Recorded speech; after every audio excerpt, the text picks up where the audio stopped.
আর গাড়ি চালানো যায় না, অতিরিক্ত গরম। এখন যদি একটা গাছ থাকতো, মানুষের আম খাইতো, পাতা দিত, ছায়া নিত, চলাফেরা করতে আমাদের অনেক সমস্যা হচ্ছে। গরমে পড়ছে দেশ, ক্লাসরুমে অজ্ঞান শিক্ষার্থী। আদালতের আদেশে বৃহস্পতিবার পর্যন্ত শিক্ষা প্রতিষ্ঠান বন্ধ। চলমান এল নিনোর প্রভাবে বাড়ছে খরা। ওষুধের দাম বাড়াতে আমাদের মধ্যবিত্ত যারা, আমরা তো ক্ষতিগ্রস্ত। ওষুধ বাদে তো আর বাঁচা যায় না, বাধ্যতামূলক নিতেই হয়। ইচ্ছে মতো ওষুধের দাম রাখছে সিন্ডিকেট। অনুমোদন ছাড়া বিদেশি ওষুধ বিক্রি ও কাঁচামাল আমদানি বন্ধে হাইকোর্টের নির্দেশ।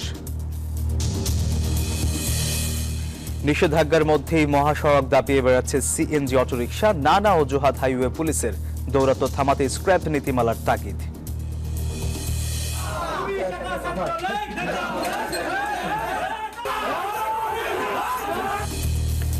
ভিসি বিরোধী আন্দোলনে উত্তপ্ত কুমিল্লা বিশ্ববিদ্যালয়। উপাচার্যের পদত্যাগ চান শিক্ষক সমিতির নেতারা। ষড়যন্ত্র দেখছেন অধ্যাপক মঈন। এবং সাকিব মুস্তাফিজ ফিরলে জিম্বাবুয়ের বিপক্ষে দলই হবে বিশ্বকাপের সেরা স্কোয়াড। প্রিমিয়ার লিগের বড় ম্যাচে অভিজ্ঞ আম্পায়ার রাখার পরামর্শ।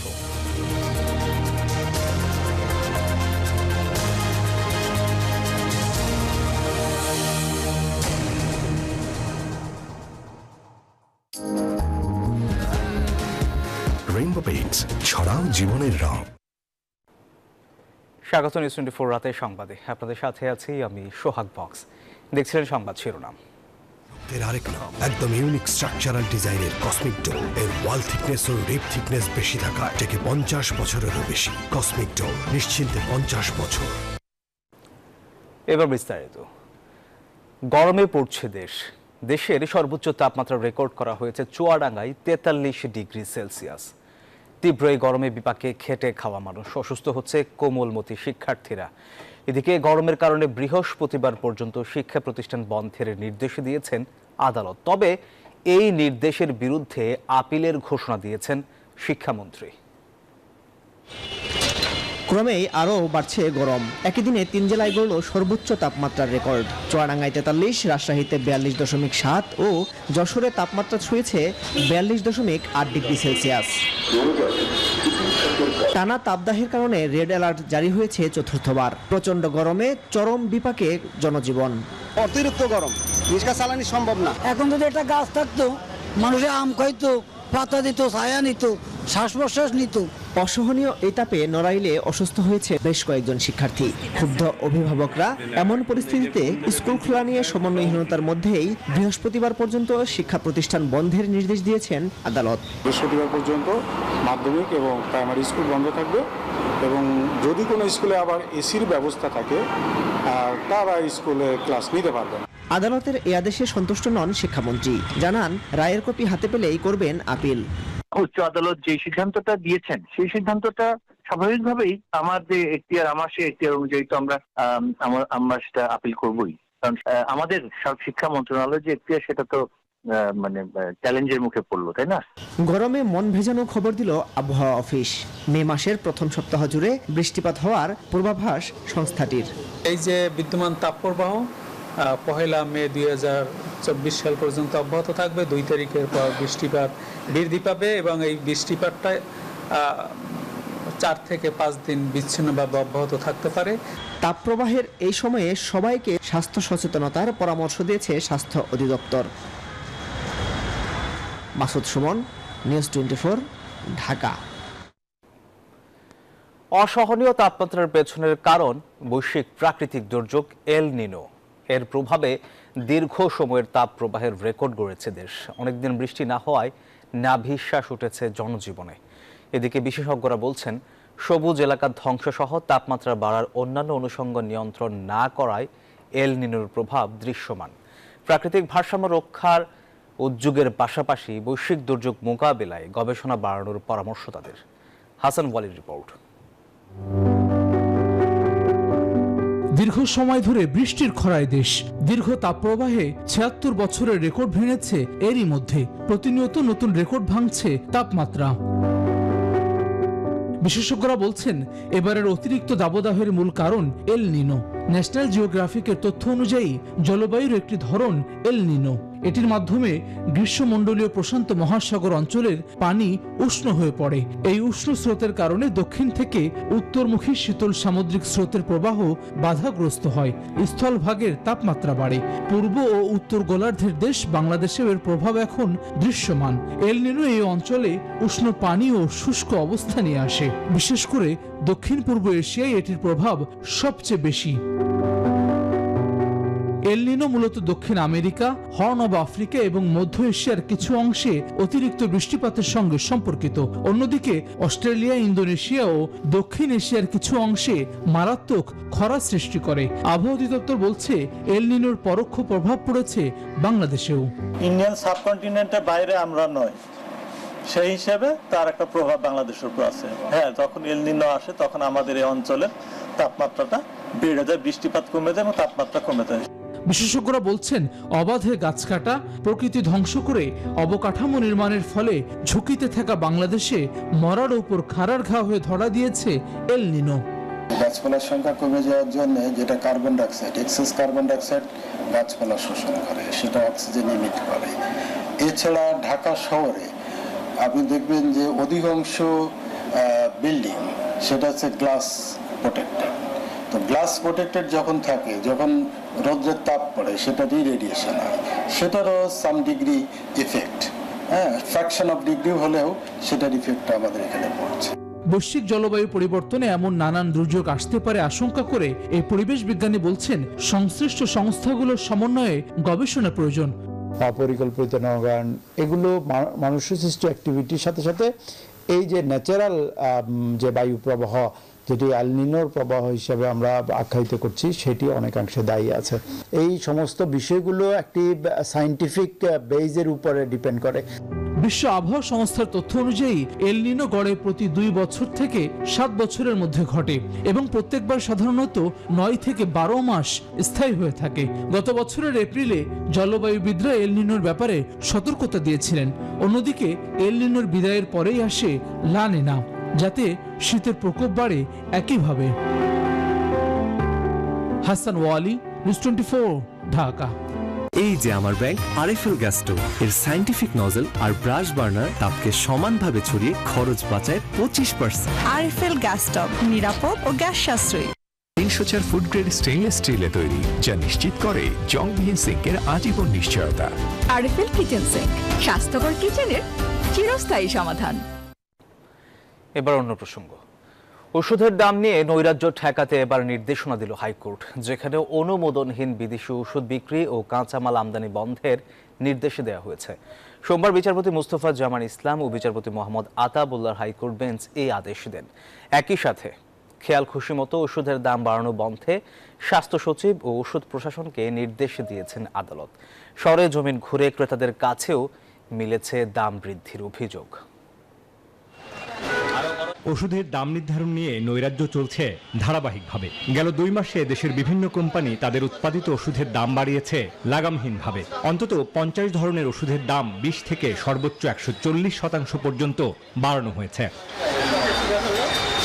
গত মার্চ মাসে দাম বাড়ানো হয়েছে বেশ কয়েকটি ওষুধের। সবচেয়ে বেশি বেড়েছে অ্যান্টিবায়োটিক ট্যাবলেট, ডায়াবেটিস রোগীদের ইনসুলিন ও ইনজেকশনের দাম। একদিকে দাম বৃদ্ধি পাচ্ছে, অন্যদিকে কমছে ওষুধের গুণগত মান।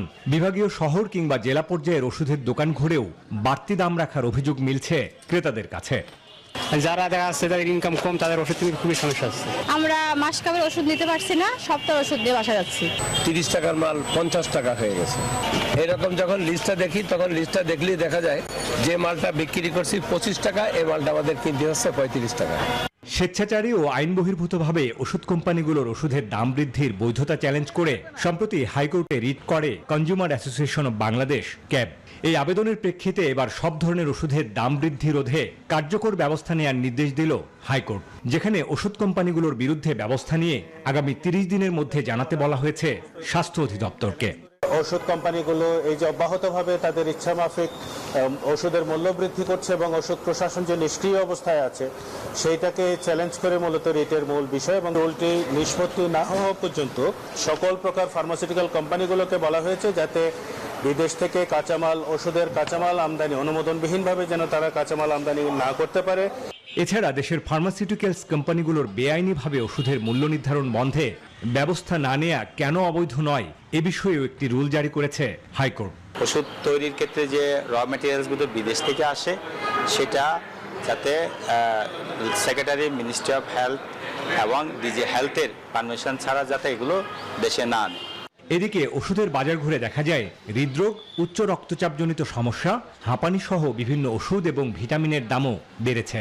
বাদ যায়নি জ্বর সর্দির ট্যাবলেট কিংবা ক্যাপসুলও। বাবু কামরুজ্জামান, নিউজ 24, ঢাকা।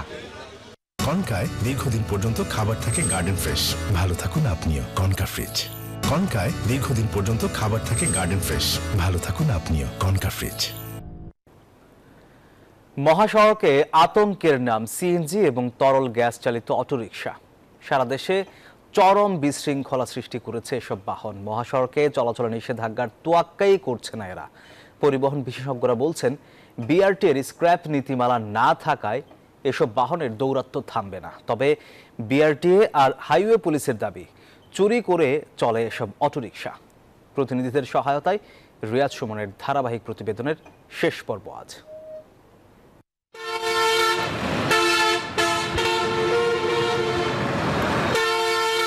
সড়কে চোখ রাঙাচ্ছে বেপরোয়া সিএনজি এবং তরল গ্যাস চালিত অটোরিকশা। নিয়ন্ত্রণহীন দ্রুতগতির এই বাহন দাপিয়ে বেড়াচ্ছে রাজধানী সহ দেশের বিভিন্ন জেলার সড়ক মহাসড়ক। এদের কারণেই প্রায় সড়ক মহাসড়কে ঘটছে মরণঘাতী দুর্ঘটনা।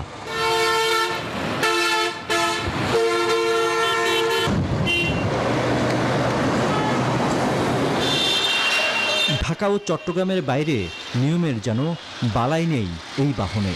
যাত্রীবাহী সিএনজিগুলোর মেয়াদ কতদিন, সিলিন্ডার পরীক্ষা করা হয়েছে কিনা এসব দেখারও কেউ নেই। সেই সঙ্গে 3 জন করে যাত্রী পরিবহনের অনুমোদন থাকলেও উঠছে 5 থেকে 7 জন। ঢাকা যেরকম নিয়ম আছে এখানে সেই নিয়ম করলে আমরাও গ্রিল করব। সেটা এখন পেছনে 3টে, সামনে 2টে, 5টা করে যাত্রীরা ওটা আমরা নিয়ে চলে যাই। সিএনজি চালানোর দেখলে মনে হয় আদৌ আমরা ওখানে আমাদের জীবন নিয়ে পৌঁছাতে পারবো কিনা। নিষেধাজ্ঞা থাকলেও মহাসড়কে হরহামেশাই চলছে এসব বাহন। আইন শৃঙ্খলা বাহিনীর চোখের সামনেই যাত্রী বহন করছে তারা। এই অনিয়ম পরিণত হয়েছে নিয়মে। নাম্বার করতে দিছে, ওটা বাইরে হতে একটু সময় লাগে। গাড়ি থানায় নেয়, পরবর্তী কিছু টাকা পয়সা লাগে, হয়তো থানায় পর্যন্ত। বাংলাদেশে কোনো আইন আছে নাকি? পুলিশও ভালো না, এরাও ভালো না। সে আমার লাইসেন্স না থাকলে আমার সে কেস দিতে পারে, 200-500 টাকা দিলে সাইড যায়। মহাসড়কে যখন আমরা চেকপোস্ট করি তখন আমরা সবসময় সিএনজি মহাসড়কে উঠলে আমরা প্রতিবেশন দিই এবং আটক করি। সড়কে শৃঙ্খলা ফেরাতে ঢাকা চট্টগ্রামের মতো দেশের সব জায়গাতে সিএনজিগুলোর আয়ুষ্কাল নির্ধারণের দাবি জানিয়েছেন পরিবহন খাতের সাথে জড়িতরা। ওদের গাড়ি 20 বছর হয়েছে, কোনো সিলিন্ডার টেস্ট নেই। 17 থেকে 20-21 বছর হয়ে গেছে 1 লক্ষ গাড়ির মেয়াদ সমগ্র বাংলাদেশে।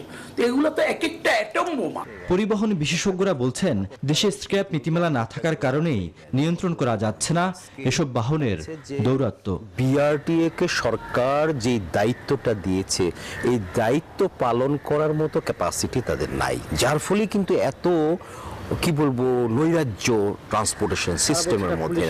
এ বিষয়ে বিআরটিএর রোড সেফটি বিভাগের এই পরিচালক জানান, নীতিমালা তৈরিতে কাজ শুরু করেছেন তারা। আমরাও কিন্তু জেলা প্রশাসন বা পুলিশ বিভাগকে আমরা বিভিন্ন সময় রিকোয়েস্ট করে পত্র লিখছি যে তারা এই গাড়িগুলোর বিরুদ্ধে ব্যবস্থা নেওয়া হয়।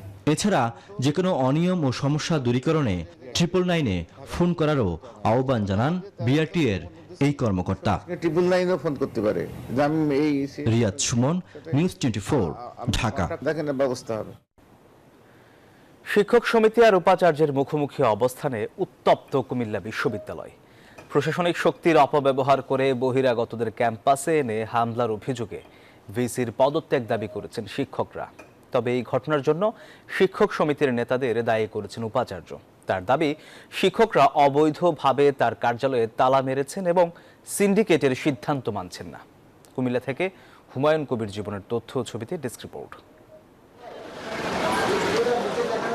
7 দফা দাবিতে আন্দোলনে কুমিল্লা বিশ্ববিদ্যালয়ের শিক্ষক সমিতি। দাবি আদায়ে উপাচার্যের দপ্তরে তালা দিয়ে রোববার প্রশাসনিক ভবনের সামনে অবস্থান নেন শিক্ষকরা। এমন পরিস্থিতিতে নিজের লোকদের দিয়ে নিজ দপ্তরে প্রবেশের চেষ্টা করেন উপাচার্য। এ সময় শিক্ষকদের সঙ্গে ভিসিপন্থীদের ধস্তাধস্তি ও হাতাহাতি হয়। কনুই দিয়ে ধাক্কাধাক্কি করতে দেখা যায় উপাচার্যকেও। অভিযোগ উঠে ছাত্রলীগের সাবেক নেতাদের এনে ক্ষমতার অপব্যবহার করেছেন উপাচার্য। শিক্ষক সমিতির নেতাদের দাবি, বহিরাগতদের ক্যাম্পাসে এনে শিক্ষকদের ওপর হামলা করেছেন উপাচার্য। তাই উপাচার্যের পদত্যাগ চান তারা।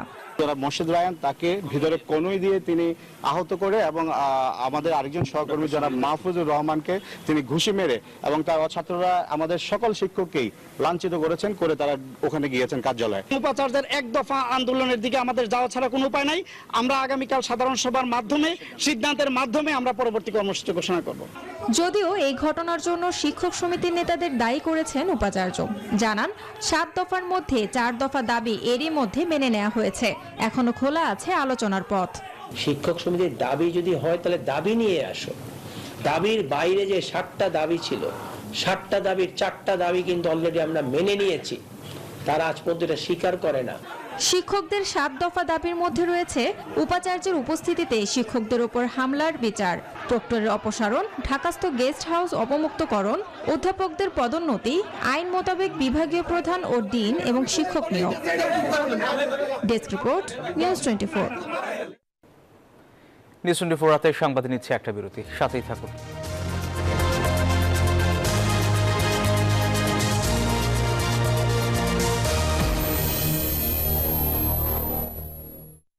এলো ইনস্ট্যান্ট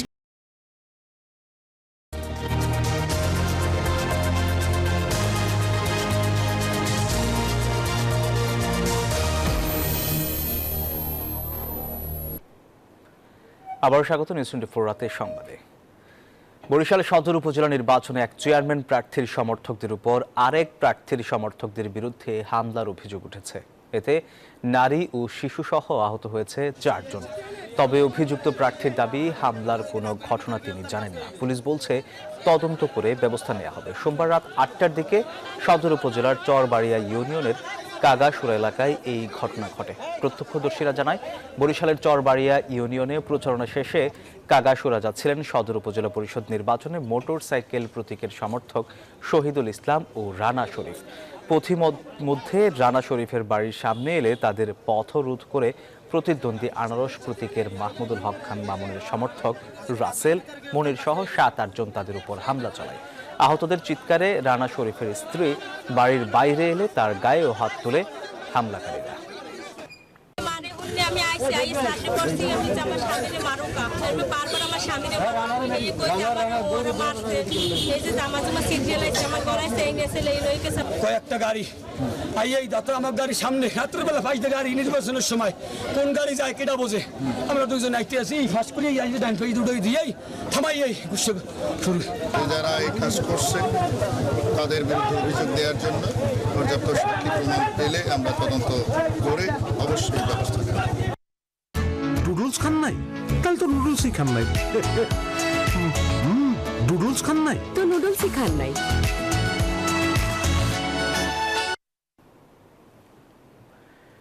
তথাকথিত উন্নয়নের নামে সরকার গোটা দেশকে বিষাক্ত গ্যাস চেম্বারে পরিণত করেছে, এমন মন্তব্য করেছেন বিএনপির সিনিয়র যুগ্ম মহাসচিব রুহুল কবির রিজভী। সোমবার রাজধানীর খিলগাঁও তালতলায় পথচারীদের মাঝে পানি ও স্যালাইন বিতরণ অনুষ্ঠানে এই কথা বলেন। তথাকথিত উন্নয়নের নামে আপনি একটি গ্যাস চেম্বার, বিষাক্ত গ্যাসের চেম্বার বানিয়েছেন গোটা বাংলাদেশ। আজকে বৃক্ষ নেই, আজকে নদী ভরাট, আজকে জলাশয় ভরাট, আজকে হ্রদের মধ্যে দিয়ে কি সাবেক রাষ্ট্রপতি হামিদের বাসায় যাওয়ার জন্য একটা বিশাল হ্রদ, তার ভিতর দিয়ে আপনার রাস্তা বানানো হয়েছে। আওয়ামী লীগের সাধারণ সম্পাদক এবং সড়ক পরিবহন ও সেতুমন্ত্রী ওবায়দুল কাদের বলেছেন, সন্ত্রাসী দল বিএনপি নেতারা নিজেদের অত্যাচারিত নির্যাতিত দেখিয়ে সিম্প্যাথি কার্ড খেলার অপচেষ্টা করছে। সোমবার গণমাধ্যমে পাঠানো এক সংবাদ বিবৃতিতে তিনি এসব কথা বলেন। বিবৃতিতে ওবায়দুল কাদের বলেন, জনকল্যাণের রাজনীতি বাদ দিয়ে এই ধরনের অপকৌশল গ্রহণ করায় বিএনপি দিনে দিনে সাংগঠনিকভাবে আরও দুর্বল হচ্ছে। রাজনৈতিক দল হিসেবে বিএনপি গণ রাজনীতিতে নতুন কোনো মাত্রা যোগ করতে পারছে না। তাই বিএনপি মহাসচিব মির্জা ফখরুল ইসলাম আলমগীর নিয়মিতভাবে গণমাধ্যমে একই গীত গেয়ে চলেছেন। প্রতিনিয়ত অত্যাচার, নির্যাতনের মিথ্যা ও ভিত্তিহীন গল্পের অবতারণা করছেন। জনগণের জন্য রাজনৈতিক কোনো কর্মসূচি দেওয়ার ব্যর্থতা ঢাকার জন্য তারা এই অপকৌশল অবলম্বন করছে। Bangladesh garments, accessories and packaging manufacturers and exporters অ্যাসোসিয়েশনের নির্বাচন 2024-26 উপলক্ষে গার্মেন্টস ও অ্যাক্সেসরিজ এবং প্যাকেজিং ইন্ডাস্ট্রির সাফল্যের অংশীদার ঐক্য পরিষদের ঢাকা ও চট্টগ্রাম অঞ্চলের প্যানেল পরিচিতির সভা অনুষ্ঠিত হয়েছে। রাজধানীর একটি হোটেলে ঢাকা অঞ্চলের 15 জন এবং চট্টগ্রাম অঞ্চলের 5 জন সহ 20 জনের প্যানেল লিডার হিসেবে নির্বাচন করছেন মোহাম্মদ শাহরিয়ার। উপস্থিত ছিলেন বিজিএমইএ এর সভাপতি S M Mannan Kochi, Gazipur city কর্পোরেশনের সাবেক মেয়র জাহাঙ্গীর আলম সহ আরও অনেকেই। ঢাকা ও চট্টগ্রাম এই দুই অঞ্চলের নির্বাচন আগামী 9 মে অনুষ্ঠিত হবে।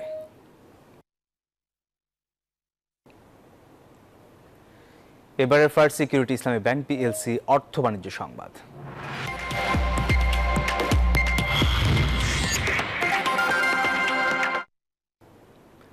Cement brand 7 Rings cement dealer conference কক্সবাজারের একটি হোটেলে অনুষ্ঠিত হয়েছে। 3 দিনব্যাপী বর্ণিল এই আয়োজনে অংশগ্রহণ করেছেন বাংলাদেশের দক্ষিণ ও উত্তরবঙ্গের পরিবেশক এবং ভারত থেকে আসা 7 রিংস সিমেন্টের ইম্পোর্টার ও পরিবেশকরা। অনুষ্ঠানে উপস্থিত ছিলেন 7 রিংস সিমেন্টের managing director Tahmina Ahmed, vice chairman Sheikh Raihan Ahmed, Shunshing Group International হংকংয়ের director Ibnan Pasha, Shunshing Group Bangladesh অপারেশনসের ডিরেক্টর সাইফুর রহমান সহ অন্য কর্মকর্তারা।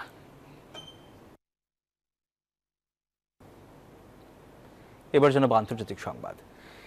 নিউ ইয়র্কে 2 বাংলাদেশি হত্যায় সন্দেহভাজন একজনকে গ্রেপ্তার করা হয়েছে, তবে তার নাম পরিচয় প্রকাশ করেনি বাফেলো পুলিশ। বাংলাদেশি নিহতের ঘটনায় বিচারের দাবিতে রোববার বাফেলো উত্তাল হয়ে উঠলে ক্ষুব্ধ বাংলাদেশি অভিবাসীদের তোপের মুখে পড়েন শহরটির পুলিশ কমিশনার। নিউ ইয়র্ক থেকে অনেক রাজের তথ্যচিত্রে ডেস্ক রিপোর্ট।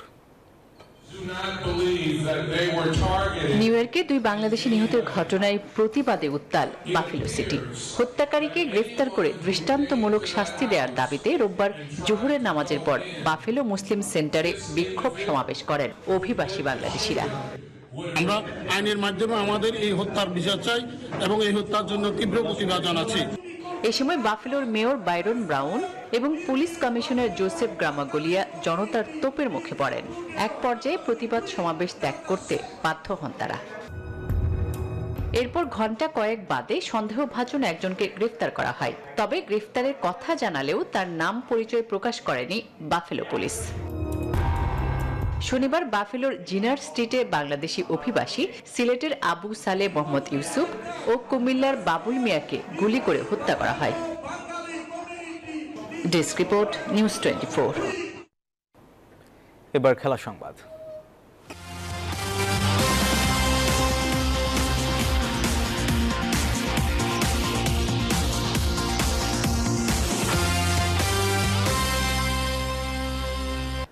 সাকিব, সৌম্য আর মুস্তাফিজ ফিরলেই জিম্বাবুয়ের বিপক্ষের দলই হবে বাংলাদেশের সেরা স্কোয়াড, এমনটাই মনে করেন ক্রিকেট বোর্ড পরিচালক খালেদ মাহমুদ সুজন।